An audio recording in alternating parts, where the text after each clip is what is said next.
I always thought the dog was just a dog. But then my husband started calling him his therapy dog, and suddenly, our evenings were filled with these late-night training sessions with his ex.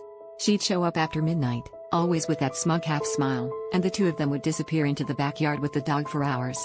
I'd lie awake in bed, listening to their muffled laughter and the occasional whispered argument, my chest tight with something I couldn't name. He brushed it off, said I was being dramatic, but I could smell her perfume on his shirt more nights than not. One night, I'd had enough and confronted him as soon as she left. He said the dog needed specialized training, something only she could provide because she'd raised him from a puppy.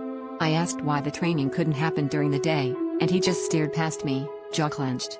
The next morning, I found muddy paw prints on the kitchen floor and lipstick on a coffee mug that wasn't mine. I confronted him again, and this time he snapped, telling me I was suffocating him, that the dog was the only thing keeping him sane.